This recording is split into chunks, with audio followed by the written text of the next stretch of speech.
म्हणत आहे का? टाळो टाळी रोपला अंगो अंगी मुरला छंद भोग भोगितांचा आटला भेद भेद गेला पाहिजे. भेद नावाची वस्तू नाही. जसा अर्धनटेश्वर भगवान आणि तो एकाच ठिकाणी भेद नाही. मी तू पण जाऊ दे एकची भोंगई पांघरू हरी. ज्ञानोबा सांगतात लग्नाची कुंजरी मिळाली या लग्ना नवेची म्हणतात 2 क्विंटलचा मिठाचा हत्ती गेला आणि तो हत्ती धुण्याकरिता नदीमध्ये सोडला. त्या हत्तीला बांधलं होतं साखळदंडाने आणि हत्ती धुवून घेतल्याच्या नंतर धुवून झाल्याच्या नंतर ते साखळदंड धरून बाहेर ओढले. हत्ती आला का? काय झालं हत्तीचं? पाण्यात विरघळला की. आणि हेच तुकोबाराय सांगतात नो हे सरिता निराळी लवण मिळविता जळी तुका म्हणे बळी जीव दिला पायांतळी. जसं मिठाचा हत्ती नदीमध्ये समर्पित झाला तसं आमचं समरस तत्व भगवंताच्या ठाई समर्पित झालं पाहिजे. असं भजन केलं पाहिजे. या विषयाकडे तुकोबाराय म्हणतात पुण्य फळले बहुता दिवसा बऱ्याच दिवसाच्या नंतर माझं पुण्य फळाला आलं म्हणे. चांगली गोष्ट आहे म्हणे. इतके दिवस भजन केलं पुण्य तरी फळाला आलं. पण भाग्य उदयाचा कसा? भाग्य उदयाला आलं म्हटले तुकोबाराय. तुकोबाराय तुमच्यासारख्या संत महात्म्यांचं भाग्य आता उदयाला आलं. तुकोबाराय म्हटले आताच उदयाला आलं. कारण भाग्य नावाची वस्तू उदयाला येणं म्हणजे साधी गोष्ट नाही मलाच. आता आमच्या तुमच्या दृष्टीने भाग्यवान कुणाला म्हणतो? 10 एकर शेती घेतल्यावर आपण काय म्हणतो? भाग्याचं येऊ त्याने 10 एकर शेती घेतली. देगलूरला प्लॉट घेऊन घर बांधल्यावर आपण काय म्हणतो? भाग्याचं येऊ त्याने देगलूरला प्लॉट घेऊन घर बांधलं. 2 मुलं प्लॉट. भाग्याचं येऊ त्याला 2 पोरं झाली. आणि या काळाला बायको मिळाल्यावर आपण काय म्हणतो? आता भाग्याचं कमलायची वेळ आहे. हे काय पहिल्याच्या काळात काय 2-2 करतो 3-3 करतो. त्याला मिळाली त्यानं भाग्याचाच वेळ. तसं तर शाण्यानं त्याच्या नादात पडायचंच नाही. ज्याचं झालं नाही त्याला सांगते शाण्यानं त्याच्या नादात पडायचं नाही. आता एक कलेक्टर होता आणि कलेक्टर म्हणाला आपल्या बायकोला ये तुला चुरू बोलू नको म्हणे. आपला अख्खा नांदेड जिल्हा ऐकते तो गायकीचा. तिने म्हणले नांदेड जिल्हा ऐकत असाल पण मी ऐकी ना मजा तुम्हाला ऐकावं लागते. त्यानं म्हटलं ऐकी ना. तिनं म्हटली ऐकी ना गेल्यावर तुमचं सगळं माझ्या हातात आहे म्हटले.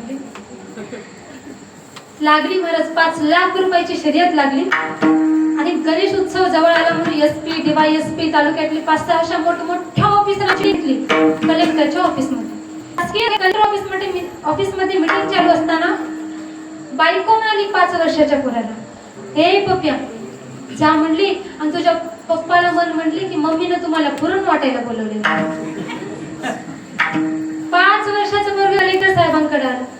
कलेक्टर माईकवर बोलत होता या जिल्ह्याचं असं एवढे SP एवढे DYSP एवढे हवालदार या दिवशी मिरवणूक. आणि इतक्यात ते पोरग आलं.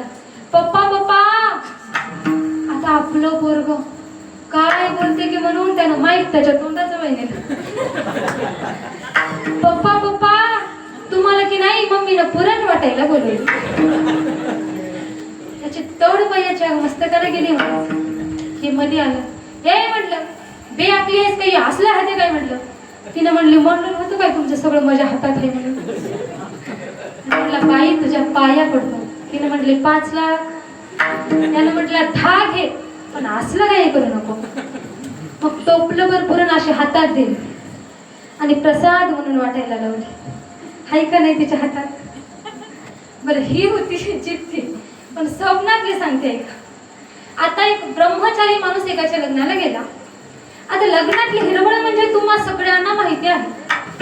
ते नवरी नवरदेवाचं हसणं काय, एकूण एकाच्या गळ्यामध्ये हार घालणं काय, एका स्प्राईट मध्ये 2 पुंगळ्या घालून पिणं, करवलीचं ती पुसणं, यानं म्हणते माझ्या संग फोटो काढ, त्यानं म्हणते माझ्या संग फोटो काढ. हे सगळं बघून गोसाई म्हटला माहीच आपलं हकलं गड्या आपण बी करायला पाहिजे. पण आता देते कोण? संध्याकाळी मठात आलं. मठात येऊन झोपलं. झोपीत त्याला स्वप्न पडलं. स्वप्नात त्याचं लग्न झालं, लग्नही झालं, लेकरही झाले. ते झोपलं होतं आडावर. बायको म्हणली, अहो लेकरू किचकुला आली सर का? नकर सरका. अहो सरका. नकर सरका. सरका. हे पद्य शाळा. याला पोहता येत नव्हता. वाचवा वाचवा वाचवा वाचवा. गावातली लोक पळत पळत गेली, त्याला बाहेर काढली. महाराज कशाला मध्ये पडल्या? तुम्हाला काय इजा होती? कोणाचा काय ताप होता? रोज एका घरची भाकर खाऊन राहीन अशी. त्यानं म्हटलं, मी पडलो नाही हो, बायकोनं पाडली. अरे तुमचं कधी झालं? स्वप्नातली बायको जर महाराजाला आडाखाली तासन जित्ती काय काय करी. जितक्या बायकोच्या बाबतीत विचार करायचं काही का नाही या विषयावर. महाराज म्हटले, चांगली पत्नी मिळणं म्हणजे भाग्याचं नाही, धन संपत्ती कमवणं म्हणजे भाग्याचं नाही. तुकोबरायांच्या दृष्टीने जर विचार केला तर तुकोबराय म्हणतात, भाग्य तरी नो हे धन पुत्र दारा, निकटवास बरा संतां पायी, भाग्यवंत म्हणो जया, शरण गेले पंढरी गाया. कशाला भाग्यवान म्हणावं?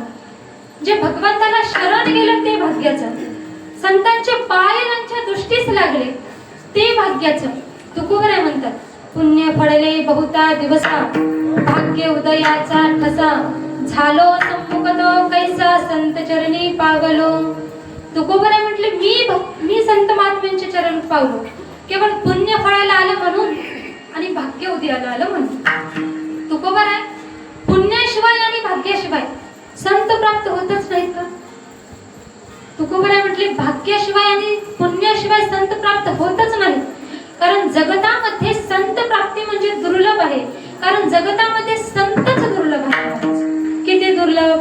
चंद्र अमृत सुखे सेववेल, असता जाता रवी धरवेल, बाहे हेळा सागर तरवेल, तरी त्या साधूची भेटी न होईल का? ऐसे ऐसे याने भेटतील साधू. साधू भेटणं म्हणजे सोपं नाही आणि कुणालाही साधू म्हणता येत नाही. वरील अंगाने जर साधू करवायचा झाला तर मग आम्ही कधी पण निघेल. पांढरे कपडे घालणारा, गळ्यामध्ये माळी घालणारा, कपड्यावरती गंध लावणारा, डोक्याला पटका बांधणारा, याला साधू म्हणावं का? वरी भगवा झाला नामे, हे वरी भगवा झाला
वरील भगवा झाला नामे, अंतरीची वेशी केला कामे, त्यासी म्हणूने साधू सगी विटंबना बाधू.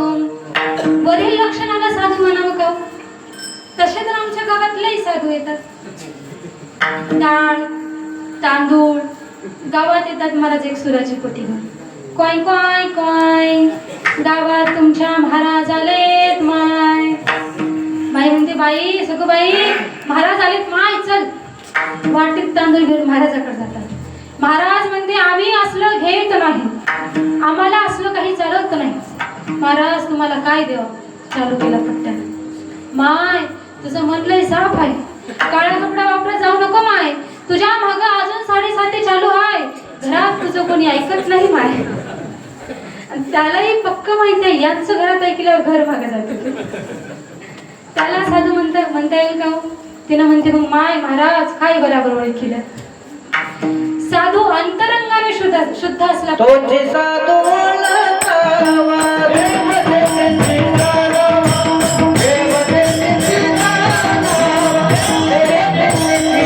जाणावा, देव देवाची जाणावा, देव देवाची जाणावा,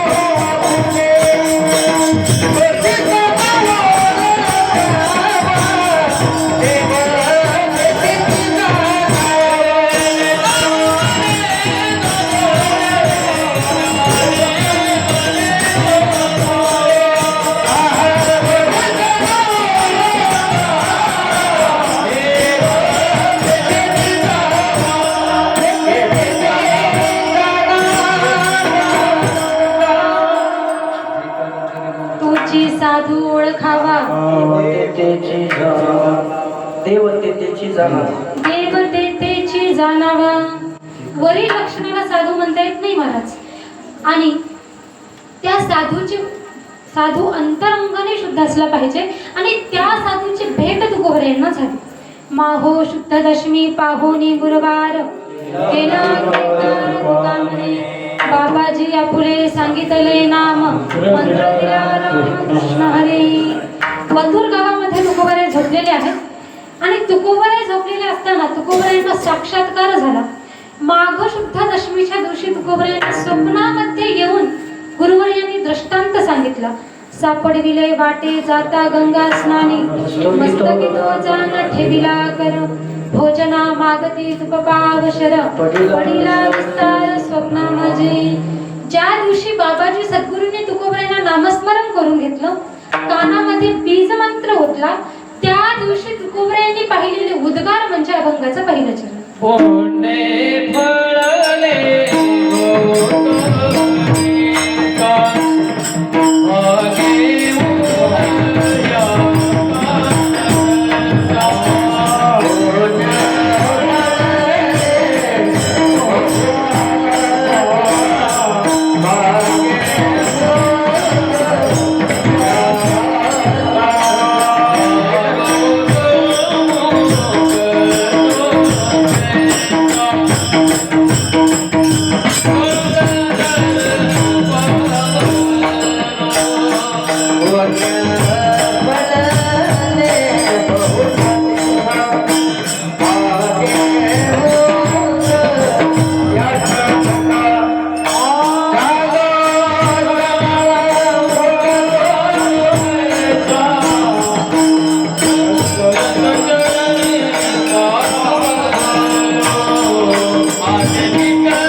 भाग्य उदयाचा ठसा झालो सम्मुख तो कैसा संत चरणी पावलो.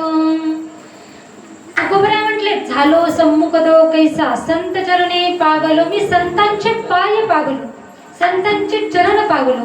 केवळ पुण्य फळाला आलं म्हणून आणि भाग्य उदयाला आलं म्हणून. कारण त्या संत महात्म्यांचे चरण म्हणजे सामान्य नाहीत महाराज.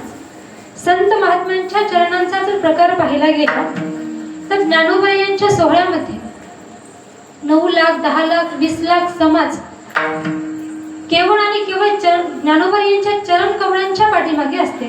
आता आम्ही 20 ते 22 दिवसाचा काळ कुणाच्या पाठीमागे चालतो वारीमध्ये? केवळ आणि केवळ संत चरणांच्या पाठीमागे चालतो. तुकोबराय म्हणतात संतांचे चरण म्हणजे सामान्य नाहीत महाराज. संत चरण रज लागता सहज वासनेचे बीज जळून जाय. हे पहा, वासना तोडणं वेगळं, वासना कापणं वेगळं, वासनेला बाजूला काढणं वेगळं आणि बी भाजणं वेगळं. आता आमच्या माता माऊली आशीर्वाद देतात, तुझं बी भाजू दे की ग. बी भाजणं इतकं सोपं वाटतं होय? तुम्ही सगळ्यांनी मला श्राप द्या, तुझं बी भाजू दे. कारण बीज भाजल्याच्या नंतर पुन्हा जन्मही नाही आणि मरणही नाही. बीज भाजूनी केलेलाही तुका म्हणे आम्हा जन्म मरण नाही. बीज भाजल्याच्या नंतर पुन्हा जन्मही नाही आणि मरणही नाही. आता तुम्हाला सोपं करून सांगू का? तुमच्या इकडे मिरगाला राशी करतात का? राशी राशी तुम्हाला जर रास करायचं नसेल, तुम्हाला जर रास करायचा कंटाळा येत असेल तर 2 पहिल्या मुग घ्यायचे, इस्तू घालून कढईमध्ये खर खर खर भाजून घ्यायचे आणि शेतात नेऊन पेरायचे. किती क्विंटल होतील?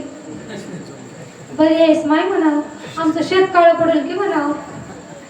तसं बी भाजलं पाहिजे आपल्या. आणि आपल्याही आधी वासनेचं बी भाजलं पाहिजे. जोपर्यंत वासना जात नाही तोपर्यंत आमच्या जीवनामध्ये संत महात्म्यांच्या प्राप्तीला येऊनही आमचा उद्धार होऊ शकत नाही. वासना गेली म्हणून काय झालं? महाराज म्हटले नुसती वासना गेली नाही, वासना समूळ नष्ट झाली. संतांच्या संगतीत काम गेला, संतांच्या संगतीत क्रोध गेला, संतांच्या संगतीत मदमत्सर अहंकार गेला, संतांच्या संगतीत संसार करण्याची आसक्ती सुद्धा नष्ट झाली. म्हणून आमचे नाथ महाराज म्हणतात दादला नको ग बाई, दादला नको ग बाई,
जोरदार टाळ्या वाजवायच्या.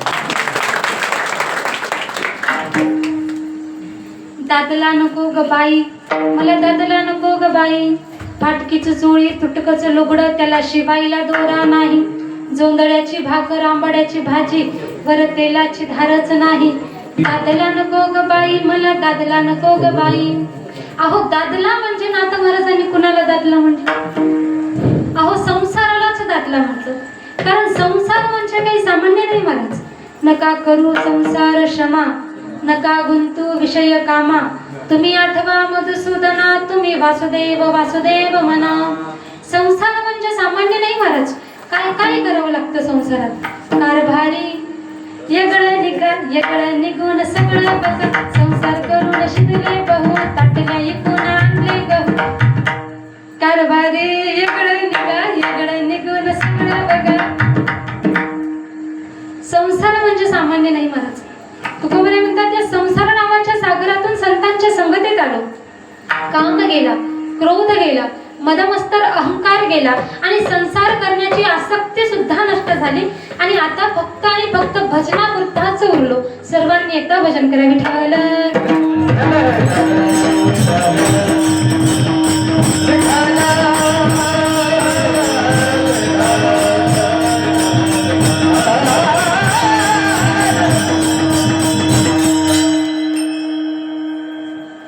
पुण्य फळले बहुता दिवसा, भाग्य उदयाचा ठसा.